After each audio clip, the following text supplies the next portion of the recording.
민주당으로서는 작년에 정청래 의원이 불교계의 문화재 관람료 징수에 대해서 봉이 김선달이라고 비판했다가 이후에 불교계의 거센 반발을 듣고 있죠. 오늘 윤석열, 안철수 후보는 불심 잡기에 나섰습니다. 제가 봤을 때는요, 이건 말이 안 됩니다. 아니 3.5km 밖에서 매표소에서 표 끊고 통행세 내고 들어가요. 그 절에 안 들어가더라도 내야 돼. 봉이 김선달도 아니고요.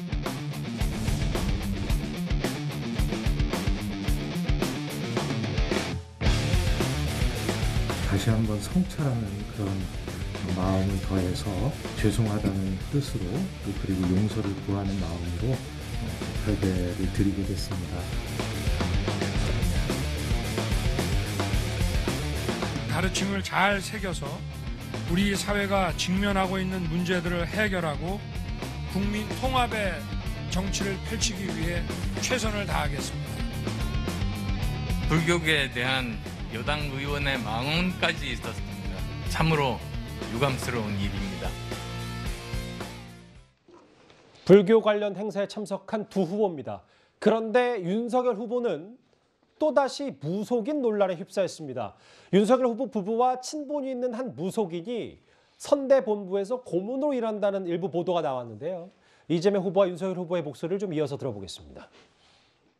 설마 저는 사실이 아닐 거라고 믿고 싶습니다. 우리 윤석열 후보님 혹시라도 그런 요소가 있다면 지금부터라도 철저하게 제거하고 본인의 역량을 강화하시고, 이거는 개인 사업도 아니고 한 개인의 운명이 달린 일도 아니어서 그렇게 누구 심심해서 전 보듯이 누군가에게 운수에 맡겨서 결정할 일이 아니다. 정말 간곡히 말씀드립니다. 그분 소개받아서 인사를 한 적이 있는데 스님으로 저는 알고 있고 법사라고 저는 들었습니다. 그분은 여기 뭐 직책이나 이런 거 전혀 맡고 계시지도 않고 뭐 자원봉사자 이런 분들을 소개해 준 적은 있다고 하는데 뭐 무슨 일정 메시지를 막 뭐 이런 제가 기사를 봤는데 참 황당한 얘기입니다. 저는 무속인을 만난 적이 없고요. 예, 세계일보 보도입니다. 선대본에서 이른바 건진법사로 불리는 전모 씨가 고문 역할을 맡았고 일정과 메시지 등을 업무 전반에 관여했다. 이도하 변호사님, 윤석열 후보 말만 따라 100% 사실이 아닙니까? 예, 전혀 사실이 아닌데요.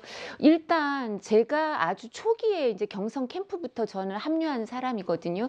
뭐 7월 23일인가 24일 그 정도에 제가 합류를 했었는데 이분을 전혀 모르겠어요. 일단 제가 전혀 모르는 분이고요. 예. 뿐만 아니라 일정이랑 메시지 이 부분 얘기를 하시는데 제가 합류하기 전부터 저희 이제 일정 팀이 있어요. 그 일정 팀이 지금도 관여를 하고 있는데 그 옛날부터 우리 당 사무처에서 일을 하고 당에 있던 사람들이 그 팀의 주축이고 일부는 뭐 청와대에서 근무했던 직원들이 있고 이렇기 때문에요. 신원이 확실한 사람들이고 이 메시지랑 관련돼서도 이 메시지 팀도 사실 이제 뭐 그 MB 정부 때 청와대에 있다 나와서 이 메시지 팀에 일을 하는 사람도 있었고 지금은 어떠냐 하면 2030 청년 보좌역들이 주로 이 메시지랑 관련된 일을 하고 있어서요. 그래서 후보 비서실이 또 일정하고 메시지를 조금 관여하거나 아니면 지금은 선대본부가 좀 이 부분에 관여하는데 전혀 그런 이분을 전혀 모르겠고 이런 분이 거기에 속한 분도 아니어서 이건 예. 전혀 사실이 아닙니다.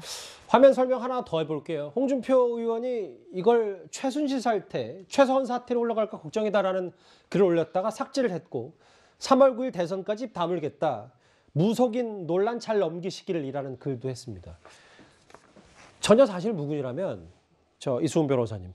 오늘 여당에서 강선우 대변인인가요? 그러니까 윤석열 후보가 검찰총장 시절에 신천지 강제 수사를 거부했다. 이 논란을 끌어왔는데 그럼 이건 좀 무리한 의혹 제기 아닌지 어떻게 좀 보십니까? 이게 이제 실제 사실관계 좀 확인이 필요할 것 같습니다. 다만 저 무속인이라고 하는 칭하는 이런 전 씨라고 하시는 분이 실제 윤석열 총장에게 그런 조언을 했다는 거예요. 신천지도 어떤 영매이고 그렇기 때문에 여기에 대한 압수수색을 통해서 어떤 교인 명단을 확보하는 것은 향후 본인의 어떤 걸림돌이 될 수도 있고 또한 피를 묻히는 것이니까 하지 말라. 이런 취지의 발언을 했다는 거 본인이 전 씨가 그렇게 얘기를 하고 다녔다는 겁니다. 예. 그래서 이런 경우는 굉장히 국민들이 이제 왕자 논란에서 비롯됐듯이 무속인 논란이 계속적으로 윤석열 후보를 따라다니기 때문에 정작 국가를 운영해야 될 분이 혹시 무속인에게 물어보고 하는 거 아니냐 이런 이제 논란이 되고 있고 예. 실제 전 씨 같은 경우는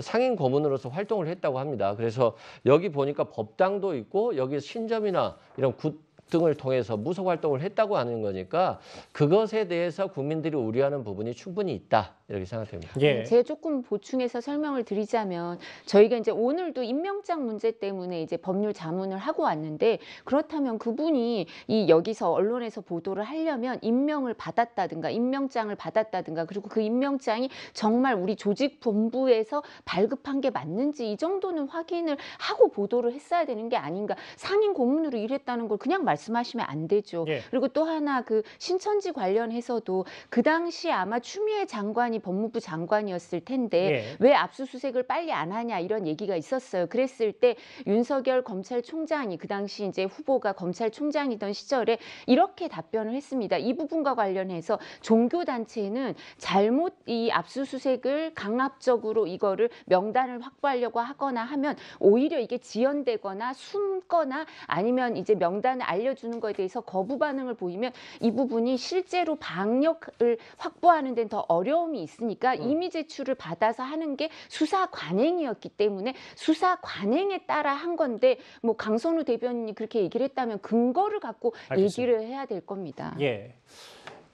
또다시 불거진 무속인 논란까지 여권의 공세 말까지 만나봤습니다. 이 주제 여기까지입니다. 윤석열, 이재명, 윤석열 두 후보에 집중해봤는데 안철수 후보에게도 좀 빼놓을 수 없을 것 같습니다.